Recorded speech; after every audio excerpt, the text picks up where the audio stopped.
വെറുതെ ആലോചിച്ച് നോക്കി. അബ്ദുല്ലാഹിബ്നു സുബൈർ റളിയല്ലാഹു അൻഹു നിസ്കരിച്ചുകൊണ്ടിരിക്കുമ്പോഴാണ് തന്റെ ചെറിയ പിഞ്ചോമന കുട്ടിയുടെ ദേഹത്തേക്ക് മച്ചിന്റെ മുകളിൽ നിന്നൊരു പാമ്പ് വന്ന് വീഴണത്. അപ്പൊ ഭാര്യ, ഈ കുട്ടീന്റെ ഉമ്മ, ഈ മഹാന്റെ ഭാര്യ നിലവിളിക്കാൻ പോവാ. നിലവിളിച്ചാൽ പാമ്പ് ഈ കുട്ടീനെ ആക്രമിക്കുമെന്ന് പേടിച്ചിട്ട് മിണ്ടാണ്ടുന്നു. എന്റെ ഭർത്താവ് വേഗം സുന്നത്ത് നിസ്കാരല്ലേ, ഫാത്തിഹയിൽ ഓതി സൂറത്തൊന്നും അതാണ്ട് സ്പീഡായിട്ട് സലാം വീട്ടിട്ട് രക്ഷപ്പെടുത്തുമെന്ന് വിചാരിക്കുമ്പോഴാണ് ഒന്നാമത്തെ റക്അത്തിൽ ഈ മഹാൻ ഓതുന്ന സൂറത്ത് ഏതെന്നറിയോ? അൽ ബഖറ.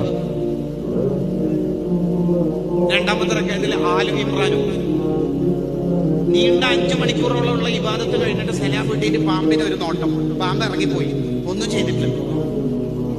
നിസ്കാരം കഴിഞ്ഞിട്ട് ഈ മഹാനോട് ഭാര്യ ചോദിച്ചു, നിങ്ങൾക്ക് വല്ലാത്ത തുളിക്കട്ടി എന്നല്ലേ മനുഷ്യൻ, നിങ്ങൾക്ക് എന്താ ഇത്ര ധൈര്യം?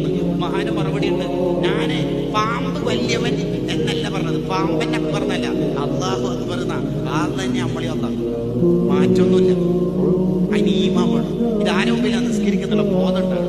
കടമ നിർവഹണത്തിന്റെ ഭാഗമായിട്ടല്ല നിസ്കരിക്കേണ്ടത്. ഉമ്മ ചോദിക്കുകയാണ് ചെറുക്കനോട്, നിന്റെ നിസ്കാരം സുബി ഖളായിലെ വല്ല സുന്നത്ത് ജമാഅത്തിന്റെ പ്രവർത്തകൻ എന്നൊക്കെ പറഞ്ഞിട്ട്, ഇല്ല എന്റെ ഖളായിട്ടൊന്നുമില്ല. ഖളായിട്ടില്ല.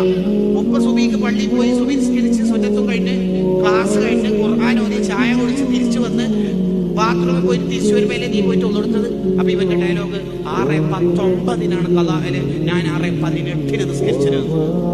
Okay, very good, excellent.